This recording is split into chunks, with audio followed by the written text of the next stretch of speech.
네, 이어서 시장 핵심 이슈 짚어보는 이슈 칼럼 시간입니다. 오늘은 GFM 투자연구소의 이진우 소장과 함께합니다. 어서 오세요. 네, 안녕하세요. 네, 뭐 증시가 지금 이번 주 들어서 다시 잘 가고 있는 것 같은 느낌이 들어요. 근데 이렇다 보니까 다시 한번 인플레이션을 좀 걱정하게 되는 것 같은 느낌도 있는데 소비자 인플레이션 기대치가 미국에서 지금 2013년 이후 역대 최고치를 기록을 했다고 합니다. 그런데도 네. 연준은 일시적인 현상이다라고 계속 보고 있고 코로나19가 극복이 되면서 나타나는 자연스러운 현상이다 이렇게 좀 해석을 하고 있는 것 같은데 시각차가 분명히 있는 것 같아요. 증시에 어떤 영향 미치게 될지 그 부분부터 좀 짚어주시죠. 일단 뭐 인플레이션을 짚어보기 전에 증시에 미칠 영향. 이러나 저러나 증시는 올라간다. 그러게요. 미국 증시도 그렇고 지금 우리나라도 그렇습니다. 델타 변이 뭐 확산 이런 소리 나오자마자 대강 나오는 소리가 그러면 주가 오르겠네. 이 말이 됩니까 세상이? 바이러스가 다시 재창궐한다는데 그럼 주가 오르겠네. 이 무슨 뭐 학습 효과라고 하기도 뭐 하고. 자, 뭐 그런 거 갖다가 세태를 갖다가 한탄만 하고 있으면 돈은 이제 안 벌리는 거고. 야, 부동산이 이렇게 오르는 게 말이 돼? 자기가 평생 벌어서 집 한 채 살 수 없다는 게 이게 제대로 된 세상이야. 한탄만 하는 사람들은 집이 없고 빈대서 갭 투자니 뭐니 뭐 발품 판 사람들은 갑자기 성공한 인생이고 뭐 그런 게 세상사인데요. 그래요. 먼저 우리 수정앵커 말씀하신 인플레이션 부분 한번 보시죠. 뭐 이 내용 같아요.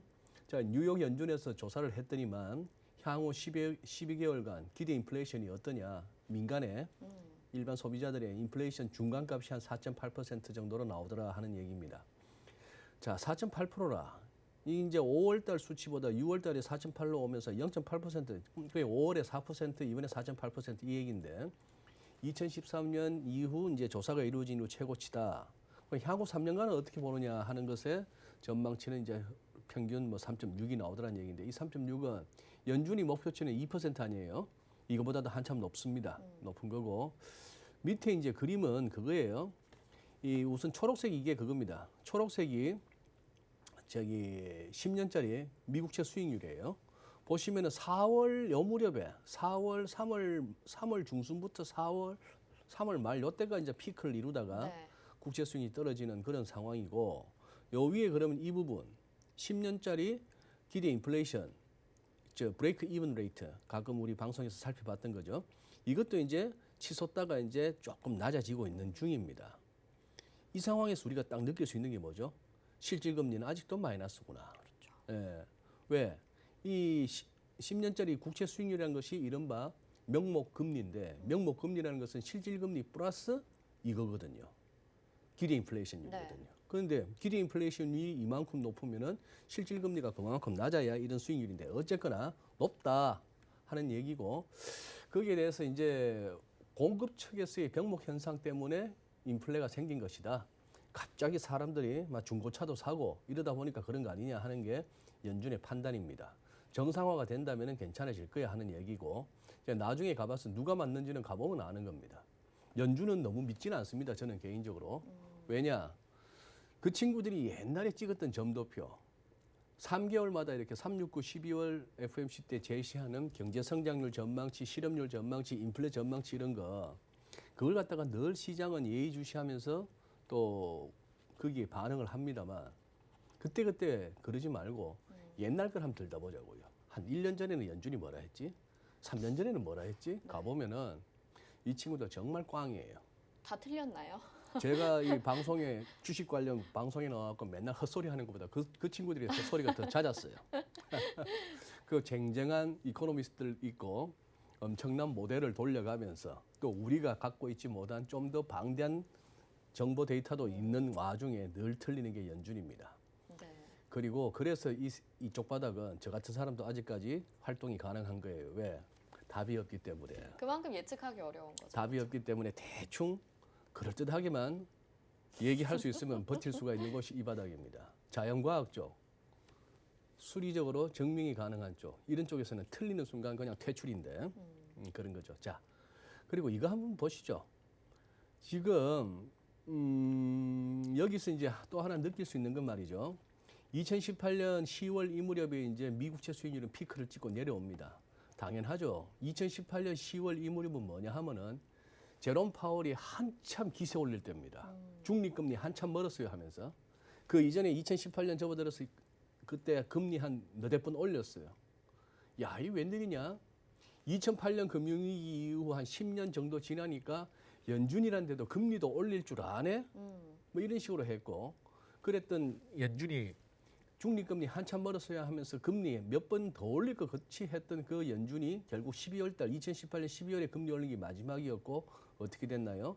그냥 양적 완화 다시 시작하고 그리고 금리도 제로금리까지 낮춥니다. 특히 2020년 접어들어서 3월 달에 두 번 일정에도 없던 FOMC 해가지고 한 번은 0.5%포인트, 0.5%포인트, 한 번은 또 1%, 100bp 그렇게 낮추면서 제로금리 뚝 떨어뜨리던 그 시절에 그냥 시장 금리도 이렇게 떨어질 수밖에 없었죠. 그러다 돌았습니다. 돌았는데 이 떨어졌던 거에 절반쯤 오니까 막히는 거예요.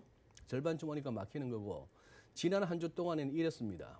금리가 저점으로 1.246 갔을 때는 13%, 한 주 동안에 금리가 13% 움직이고 하루에 3%, 4%막 움직이는 미국채 10년물 수익이 하루에 3, 4% 움직인다는 거는 이건 좀 심한 거예요. 네. 엄청난 변동성이에요. 자, 이제 일간 차트 넘어옵니다. 일간 차트 넘어왔으면은 아까 이거는 뭐였습니까? 다시 주간으로 올라갔을 때 이만큼 떨어졌다가 돌면 어디까지 갈까를 한번 짚어보는 차원에서 꼭 거기를 간다는 보장은 없지만 그래도 피보나치 리트레이스먼트를 자꾸 끄어봄으로써 어느 정도 나침반을 들고 가는 거예요. 아, 이 방향으로 가는데 어디까지는 가능하겠구나. 여기까지 넘어서면 진짜 2%도 가능하겠네. 이런 어떤 짐작이 가능한데 지금 일간 차트에서 제가 또 어떻게 껐습니까? 그러면은 2020년 그때 3월 달에 저점 찍고 금리가 오르다가 이제 꺾였어요. 꺾였으면 이제 어디까지 내려갈 수 있는가를 보고 싶은 겁니다. 수정형 기억나세요? 이 무렵 말이에요. 지금 커서가 움직이는 네. 이 무렵. 이 무렵에는 뭐였는가 하면은 금리가 이렇게 떨어지니까 기술주 성장주가 주가가 오른다 이런 논리를 펼쳤어요. 맞아요. 네. 왜? 미래 현금 흐름을 갖다가 할인하는 할인율이 낮아지는 거 아니냐 이런 논리였습니다. 그러다가 이 무렵에는 또 뭐였죠? 금리가 우두둑 떨어지는데도 그때는 나스닥이 오히려 빠집니다. 그때 가서는 그 얘기를 하는 거예요. 왜 저렇게 갑자기 미국채 수익률이 떨어지지? 이거는 인플레가 아니고 디플레가 오는 건가? 아니면 위험 선호가 아니고 위험 회피 쪽으로 가는 건가? 이런 소리가 나오는 네. 그때 그런데 저같이 이렇게 트레이딩 관점으로 살피는 사람은 이렇게 보는 겁니다. 모든 펀드 매니저, 채권 매니저들의 모델에는 다 이게 들어가 있을 거예요. 이만큼 올랐다 꺾이면 저처럼 이렇게 아마 피보나치를 끄을 겁니다. 그러면서 23.6 이쯤 오면은 왠지 한 번, 두 번, 세 번, 네 번, 너댓 번 막히죠. 그런 레벨인 거예요. 모두가 주시하는 거예요. 네. 모두가 주시하는 겁니다. 이유는 모르겠으나 시장에 참여한 사람들은 이런 식의 성향을 보이더라 하는 것을 갖다가 알아낸 것이 엘리어트죠. 그래서 엘리어트 파동 이론에서 피보나치 리트레이스먼트 조정 레벨이라는 그런 숫자가 23.6 최소한이고 우리가 익숙한 거는 38.2, 50, 61.8인데 그 왜 그랬는지는 모르나 그렇더라 하는 걸 갖다가 엘리어트가 밝힌 반면에 세월이 흐를수록 시장에서 움직이는 사람들은 이걸 모두가 알고 있어요. 그렇죠. 모두가 알고 있으니 그 레벨을 미리 거죠. 예측하고 네. 거기서 자꾸 승부를 걸려고 하는 거예요. 맞아요. 이쯤 왔으면 도는 거 아닐까? 이거 깨지면 그 다음까지는 계속 가겠네? 이런 심리가 움직이니까 그래서 엘리어트 파동 이론에 특히 피보나치 같은 거는 가면 갈수록 더 잘 맞는다 하는 겁니다. 왜? 일종의 자기 실현인 거예요. 네. 자, 그래서 이게 딱 무너지니까 그 다음에 후루룩 갑자기 기울기가 가팔라지는 건 뭐다? 여기서 국채 매도 쪽으로, 국채 쇼스로 했던 세력들이 국채 쇼스를 왜 했을까요? 국채를 왜 팔았을까요? 왜 금리가 오른다고 봤을까요? 금년 들어서 인플레 지표도 막 올라오고 바이든 정부는 뭐라고 합니까? 뭐 2조 2,500억 다음에는 뭐 몇 년간에 걸쳐서 6조 달러가 대기하고 그렇다면 국채를 도대체 앞으로 얼마나 찍어내야 되는 거야? 그렇다면 국채 가격은 떨어지는 거 아니야? 그래서 국채 숏 포지션을 취한 세력들도 많았을 텐데 그들 입장에서는 어떻게 됩니까? 국채 숏이라는 얘기는 국채 가격 빠진다, 금리가 오른다, 수익률이 오른다 쪽에 베팅했는데 자꾸 떨어지면 떨어질수록 이 친구들도 기관 투자자들 같은 경우는 손절을 해야 되는 겁니다. 그 손절 라인이 어디겠습니까? 아까 봤던 2레벨인 거예요. 네. 2레벨에서 2레벨이 뚫리는 순간에 아차차 국채 매도 쳤던 선수들은 쇼카바링, 국채를 다시 막 사야 되는 국채 가격은 올라가는 그러면서 수익률은 후루룩 떨어지는 그런 흐름이다가 요쯤 오니까 또 어떻게 돼요? 아래 꼬리가 확 달리죠. 이쯤 오니까 또 다들 주시하고 있던 레벨인 겁니다. 그런 식으로 움직이고 있는데 그래서 국채 수익률의 흐름에 따라서 시장 반응도 그때그때 이제 달라지곤 합니다만 예를 들면 이런 거죠. 두 개의 기사가 대조를 이룹니다. 지금 이 기사는 슈로드에서 어떤 선임 고문은 이렇게 얘기하기를 왜 최근에 왜 급락했지? 미국 채 수익률이 아마 인플레이션이 벌써 최고점 찍었고 일시적일 거기 때문이야라고 그렇게 얘기합니다. 또 한 군데 다른 사람은 밸런스지 같은 데서는 또 이렇게 진단합니다. 이거는 뭔가 좀 경제에 뭔가 문제가 있는 거 아니야? 그래서 하반기 경기 둔화 전조 아니야? 경기 좋을 때 금리 오르는 거, 경기 나빠지면 금리 낮아지는 거 아니야? 이런 식의 어떤 시각도 있는 거죠. 지금 모든 시장에서 다 이렇습니다. 주식 약간 버블이 있는 거 아니야? 아니야. 요즘같이 돈 푸는데 무슨 버블이야. 계속 가야지. 뭐 이런 식으로 해서 그래서 오늘 요거 한번 보시죠. 오늘 밤에 이제 미국 CPI가 발표됩니다. 6월 CPI가 발표되고 있고 지금 화면에 나오는 거는 Y축 보시면 0.4, 0.6이니까 느낌이 오시죠? 요거는 전월비입니다. 그죠? 전월비 0.6 같으면 높은 거예요. 매월 0.6%씩으로 지난달보다 0.6, 0.6, 0.6 이 페이스로 간다면은 연간 이거는 하다못해 0.6 곱하기 12만 해도 7.2인데 더 커진 숫자에 자꾸 0.6이라면 그래 연율로 하면은 7.2가 아니라 7.2 이상의 그런 식의 그러니 지금 이런 걸 살피는 겁니다. 뭔가 피크는 친 것 같다. 그래프가 낮아지는 거 아니냐? 지금 이 빨간색은 지금 시장의 예측치입니다. 자, 그런 식인데 그렇게 해서 오늘 아마 인플레 연준이 아직까지는 맞는지 아니면 인플레 걱정 아직 좀 더 해야 되는지 그걸 갖다가 오늘 밤에 보겠는데 또 역시 이에 대한 시장의 반응이 오히려 더 중요하겠으나 당분간 제가 지금 짚어보는 바로는 아직도 나스닥은 한 200포인트 더 가야 그래야 선수들이 그때까지는 잘 안 팔라 할 것 같아요. 네, 알겠습니다. 내일 발표될 6월 CPI 오늘 지수도 잘 오늘 밤이죠. 발표될 지수도 잘 살펴봐야 될 것 같고 지금 인플레이션과 국채 수익률의 상관관계를 좀 말씀을 해주셨어요. 근데 이런 우려가 시장에 증시에도 그대로 좀 반영이 되고 있는 것 같아요. 왜냐하면 최근에 계속 이렇게 좀 반복되는 현상이 나타나고 있다 보니까. 근데 그럼에도 불구하고 또 어제 다시 한번 미국 증시 사상 최고치 기록을 하고 인플레이션 우려가 있다면 지금 이렇게 또 잘 가는 게 조금은 납득이 안 가지 않나라는 생각이 들거든요. 이 엇박자를 뭐라고 그러면 판단을 해봐야 되는 걸까요? 네. 저같이 늘 조심스럽게 얘기하던 사람이 그냥 뭐 갑니다. 걱정 없습니다. 이런 얘기할 때가 제일 조심할 텐데. 그래서 오늘 좀 조심하긴 조심해야 됩니다. 왜? 제 입에서 막 갑니다 소리가 나올 거니까 오늘. 첫 번째, 지금 실적 기대감이 상당히 높아요. 우리도 그렇고 미국도 그런데 과연 우리는 실적 기대감보다도 더 좋은 실적이 막 삼성전자가 나오고 하는데도 안 매겨주니까 개인들 잔뜩 들고 있는 것 같다가 더 큰 세력들이 안 매겨주니까 삼성전자가 아직도 8만 원 건방에서 묶여 있는 건데 이런 식입니다. 지금 어쨌거나 2분기가 작년보다 한 64% 정도 오를 것으로 시장에서 컨센서스가 나오고 있어요. 이렇게 되면 2009년 4분기 이때는 뭡니까? 금융위기. 2008년 4분기 대비 2009년 4분기는 109%도 나올 만도 하죠. 그때 금융위기 때 생각하면은 그런 상황인데 이렇게 분야별로 산업별로 좀 예측치가 나오고 있습니다. 거기다가 그러니 실적 개선 기대감은 높은데 상당히 좋은 실적이 나올 거로 예상되는데 작년 2분기, 작년 4, 5, 6월 그 코로나 때문에 전부 올스톱했던 4, 5, 6월 대비 금년에 기업 실적들이 당연히 좋아지는 게 맞겠죠. 그런데 이제 지금의 주가가 이것을 갖다가 이미 반영했다라고 해석해 버릴 수도 있는 거예요. 밀리면은 사후적으로 아마 시황쟁이들은 또 그럽니다. 실적 진짜 좋게 나왔는데 다 예상했던 거 아니야? 이미 선반영된 거 아니야? 이런 것이고 뭐 나쁨에도 불구하고 실적이 못 미치는데도 불구하고 또 장은 갈 수도 있고 그런데 이거보다 이게 더 큽니다. 이 사람들은 소위 말하는 금리 정상화, 통화정책 정상화라는 걸 갖다가 제가 봐서는 도저히 엄두도 못 내는 사람들입니다. 미국, 유럽, 일본 할 것 없이. 저는 그렇게 판단하는데 어제 이제 블룸버그 TV에 나와서 라가르드가 22 총재죠. 자막 보세요. It's not the right time to talk about exit strategy. 출구 전략을 갖다가 논의할 그런 시간이 때가 아니다 지금은. 그럼 언제 가서 코로나 다 깔아앉고 그때 갔으면 이 친구들이 할 수 있을까요? 그때가 우리 라가르다 할매 아줌마가 아니 누님이 신상 카탈로그 옆으로 집어 던지고 좀 제대로 한번 해볼까? 일 좀 해볼까라고 자세 고치고 앉을란지 그냥 정해진 인터뷰 때마다 나와가지고 아직 멀었어요. 정상화는 멀었어요. PPP 내년에 긴급 팬데믹 긴급 자산 매입 프로그램 내년 3월에 끝났는데 그거 끝나고 나면 또 새로운 버전 또 나올 거예요. 이러고 다닙니다 요새. 언제 할 수 있을까? 헬리콥터 머니도 검토했다는데 이런 상황이고 그리고 이 그래프가 꺾이지 않는 이상 주식 뭐 2008년 같은 우리 IMF 때 같은 그런 거는 없을 것 같습니다. 이 그래프의 의미 아시잖아요.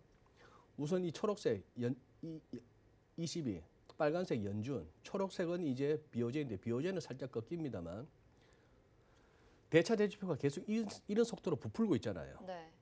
부풀고 있는 것은 지금도 연준은 월 1,200억 달러를 갖다가 돈을 갖다가 또 찍어내고 있습니다. 그런 상황이에요. 테이퍼링 합니다만 테이퍼링은 뭐죠? 빨아들이는 게 아니고 그냥 욕조에 집어넣던 물을 갖다가 수도꼭지를 조금 줄여서 물 들어가는 양이 좀 줄 뿐이에요. 아마 기울기가 조금 완만해질 뿐이지 계속 부풀어 날 거예요. 그죠? 그런 상황이고 테이퍼링 하는데도 주가가 빠진다는 거는 너무 많이 올라왔기 때문에 계속 이 정도 양으로 물이 들어올 거야를 생각해서 주가는 이만큼 가 있었는데 물 들어오는 양이 조금 줄어든다 싶으니 그게 감당이 안 돼서 자빠지는 게 테이퍼링 텐트럼입니다. 근데 나중에 이제 금리 인상까지 가버리면은 몇 번 비유했다시피 이제는 밑에 수조 빼고 바킹 빼고 물 빼는 거예요 욕조에서. 그게 이제 정말 황당한 건데 그러니 테이퍼링을 겁내는 이유는 테이퍼링보다도 지금 너무 과하게 지금 투입되는 그 유동성보다도 더 과하게 올라와 있으면 테이퍼링 자체도 겁나는 거예요. 자, 그런 식으로 봐야 되는데 아직까지는 이 그래프가 꺾이기 전까지는 조금만 밀리면은 저가 매수 드글드글 지금 급락 기다리는 세력이 얼마나 지쳐 있습니까? 우량주 들고 있으면서 수익이 안 나서 지친 분들도 계시지만 장 좀 밀려라. 경제 꼬라지 보니까 이거 한번 크게 한 밀리면 그때는 나도 한번 부자 돼볼래라고 기다리는 분들이 지금 얼마나 또 지칩니까? 네. 전부 지치는 거예요. 알겠습니다.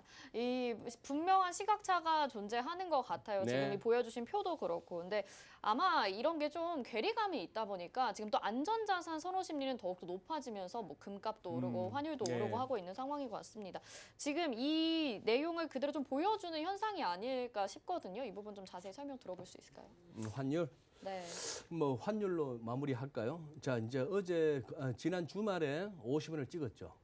그 50원은 이번 랠리에서 기어이 보기는 봐야 될 레벨이었습니다. 네. 50 찍고 나서 지금 이제 숨고르기를 하고 있는데 일간 차트 한번 보시죠.